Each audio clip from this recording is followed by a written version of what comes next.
This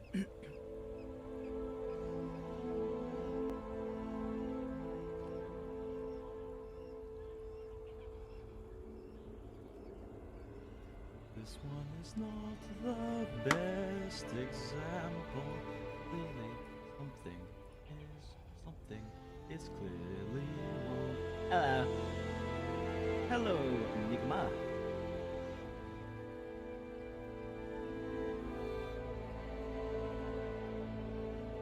Hello, welcome to stream. It is I, Junks. Double sticky punch. So far, what definitely appeared, like, I haven't tried any of the new master rank, any of the new event quests. They could be very efficient. The problem was the event quest we had last week. Is my mic level okay? I need to turn it up a bit. Oh, actually. Okay. Is that better? Okay, yeah, that's better levels. So the the issue was the event quest from last week did give you increased MR, but they were only MR star 1 quests, so they gave you increased MR for an MR star 1 quest. Since I think there's a 3-star in this time, after I do the MR 49 quest, I'm gonna try that one out and see how much it gains you. Because other than that, like, MR gain increases, just like with HR, MR gain increases based on the level of quest you're doing. So a very efficient MR farming is going to be either from doing like lower rank tempered monsters you can kill fast, or like easier tempered monsters you can kill fast at master rank, or from doing like tempered elders you can kill fast. I think maybe one of the best ones outside of that might just be like Folker Anjanath, because he dies really quickly, but he's a 4-star monster. But yeah, it will require some experimenting to really figure out. I'll be honest, just doing the guiding lands gets you buckets of MR, so like that's also just a good option. Just go kill things in the guiding lands. That tasted purple. It did. All right, let's get going. Switch my screen over. But yeah, I haven't done enough testing yet to really see. I should turn my light. The light scares me. The extension cable, I'm not gonna use my light. The extension cable for my light up there that I use for, good lighting for my face. The extension cable has been like making a shitload of sparks when I plug it in lately, so I'm kind of terrified it's gonna set my carpet on fire. So no lighting today.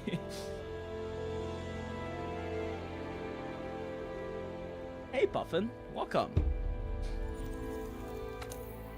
I'm a little curious to see how high I jump up, because like I hit MR 49 like 2 or 3 days ago, but I haven't streamed since then, and I want to make sure that like all of the like important markers in post game are on the stream VODs, because it's like it's basically a playlist of like playing through the whole damn thing, right?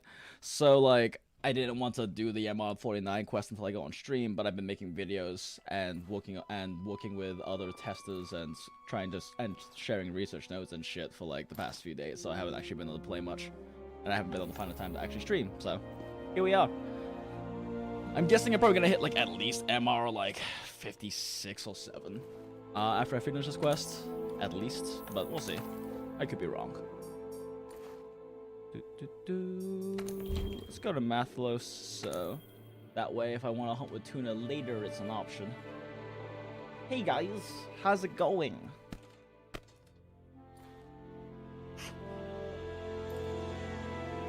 Also, the set I'm using right now is probably... I haven't decided if the video is going to come out tomorrow or the day after, but it's coming out soon. This is pretty much the best raw set you're going to be able to run post-story. Early post-story. Once you get Brute Tigrex, you can improve the set like by 1 skill point. But for raw weapons at the moment, this is pretty much what's until you hit like Gold Rathian, and Gold Rathian maybe switches things up a little bit, because then you have a bit more flexibility with sharpness mitigation. But for early game, this is for early like post story. You can do this as soon as you finish the story, as long as you like farm up Teostra investigations and Kirin investigations. And I guess you also have to get a Garuga, but that doesn't take very long in post story. But this set's nice because critical IS 7, handicraft 5, attack boost 4, critical boost 3, weakness exploit 3. and then an Agitator with non-elemental boost. Agitator and monsters are pretty much always enraged in Master Rank.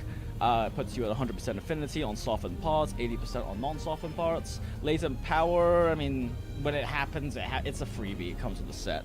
It's a side effect. But then you combine that with the Shara weapon of your choice, and get 30 units of purple sharpness. And then once you get access to a Handicraft 4 charm, you can trade the Handicraft deco you have in here for something else, like another Agitator or something, so it gets even better. Alternatively, you can trade it for like an Attack Boost 2 deco if you have one. I haven't found any yet.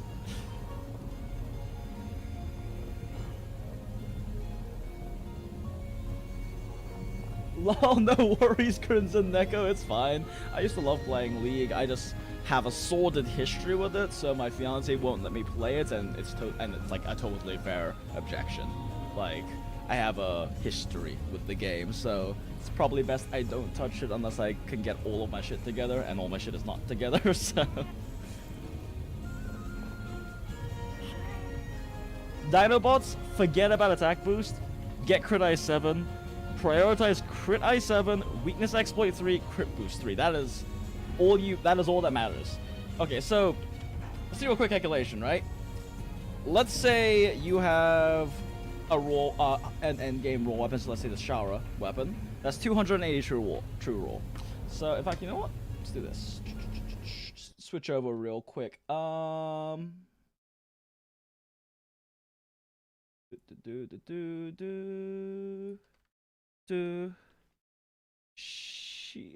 Let's just pull up this one. Okay, this is my monitor. We're just gonna do a quick little calculation and just kind of show why attack boost is kind of shit in Master Rank. Because like I've been seeing in fact I should probably make a video about this, but I already have 5 videos like I need to make. But so here's the thing. Attack boost was already kind of in high rank. Here's why it's shit in Master Rank. So we have, let's just say you have a 280 base true raw weapon, because you're going for a raw weapon like Endish game. 280. Okay. Now let's say you get 42. Now between the attack large from food, Mega Demon Drug, Might Seed, Demon Powder, you have 42 more true raw. And then next you have I believe it's 15 true raw from Power, Talent, and Charm, because I think it's I think it's 6 and like 7. Or no, not 6 and 8. Yeah, I think it's 6 and 7, isn't that? Anyway, point is, I'm pretty sure it's 15 total true raw if I remember correctly. Alright, so that is before any skills. This is what you're looking at. And this isn't even accounting for non-elemental boost, because sure, let's account for non-elemental boost. So non-elemental boost is gonna be 5% of your base true raw, which is 280. So that's this times 0.05. So 14 more true raw. Now if we total sum of all of this, that's 351 true raw. Now, attack boost 7 gives you 21 more true raw. Okay? So 21 for AB7. So 21. So that brings your total to 372. How much DPS increase is that? This is not accounting for the affinity gain, by the way. Actually, you know, -1, turn that into a percent. It's a 5.98% increase for level 7 attack boost. That's all. That is all it does for you. Yeah, so same reason Peak is garbage, like Peak is kind of garbage in like Master Rank is because you're like at this point you're better off just running Agitator. Agitator has almost 100% uptime and gives you a bucket load of raw and affinity. And isn't conditional on you having a health augment either, like Peak is, because health augments are very expensive now. It's arguable whether it's worth even running them outside of certain things. But yeah, so yeah, that is how much you get out of Attack Boost 7. It's 5.98% increase in raw, and this isn't even accounting for maybe you have like a Hunting Horn attack buff, or maybe you have Peak Performance or Agitator, let's say, or you have Agitator in the build or whatnot. On the other hand, relatively speaking, Crit Eye got buffed, so Crit Eye 7 gives you 40% affinity, so it's so worth it now. And Crit Boost is also better because Attack Boost is worse, relatively speaking. So like, even if you have to ditch every point of attack boost on your build, you should always try to get crit boost 3, weakness exploit 3, crit ice 7. Yeah, so like you really need that is just in terms of if you're looking for the damage increase, those are your priorities. And I guess not elemental boost, of course. Not elemental boost, like even though it's only off of base true raw, so like I mean in this case that's 14 gain out of 351. Oh, whoops. So that's, I mean, that's a 3.9% increase, but a 3.9% increase for a single level 2 slot is still higher than, like, the third level crit boost will get you, for example. Or even weakness exploit, actually, but... so, like, none of the boost is still worth using, even though it's half as effective as it used to be. But yeah, 5.98% on, like, an endgame build. If you're using, like, if you're a little bit early into Master Rank, you probably have, like, a 260 roll weapon, right? So if you have a 260 roll weapon, 6.36% increase from running attack boost 7. Again, not accounting for the affinity. So like if you can fit crit boost 3, weakness exploit 3, and crit I 7, weakness exploit 3, crit boost 3, and you can also fit attack boost 4 like I have in my build, that's good because you get 5% more affinity, so it's fairly efficient at that point. But like stacking attack boost is not good. It is not good. If you're looking for damage, you're better off stacking affinity and crit boost, just like you were in high rank, but even more so because weapons have more true raw now. Like, but in the high rank sets hit like, high rank sets hit around like 290. I want to say around 290, maybe like 300 for like blows weapons. So they hit around 290 true rolls. So like 21 out of 290 was a 7% increase. So it was better at least. But yeah, you don't want to be running. You don't really want to run attack boost 7 unless you've already fit the previous skills I mentioned in. Okay. We never really went for attack boost Alweezy is the thing. Like, that was part of the reason, actually, why I started this channel. Like, one of the reasons I started this channel was to, you know, show what the meta builds look like and to explain the math behind builds. Because, like, in our Monster Hunter Math Core series, we explain, like, how EFR works. We explain how hit zone values and motion values work. We explain how elemental damage is calculated. In the EFR one, we discussed that attack boost is a trap. I think it's the first thing we say when we get into the topic is attack boost is a trap. People think it's good because more raw damage, right? But they don't understand how the damage formulas weight different things, and critical modifier is weighted much higher than raw is, simply due to the fact that there are very, very few outside sources of affinity you can get. Like, there's affinity booster, I guess affinity hunting horn song, that's about it.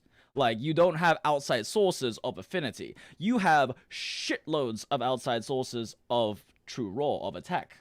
Like, using Mega Demon Drug, like, using Demon Powder, like, eating for attack large, like, all of these things. So when you stack all of these things on top of each other, the amount that you gain from just because of the fact that affinity is a multiplier on all of those things, and then, on the other hand, attack is additive to those. So the total percentage of DPS increase is just much lower. It's significantly lower.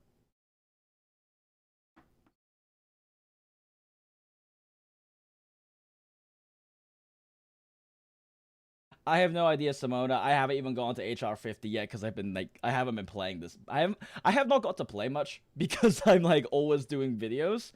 So I've barely gone to play, honestly. Like, I got to play a lot for, like, the first 2 or 3 days when we were just, like, grinding shit out. But then after we, like, learned enough stuff, I'm like, okay, I gotta make content now.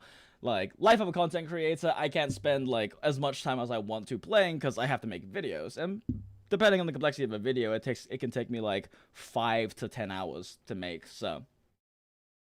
It is what it is. Alright, let's get back to... Oh, what the... I was about to say, I never made a Puke Greatsword. The fuck is this? Oh, hey, Tony. Yeah, exactly. Like Tony said, core skills first. Attack is the cherry on top.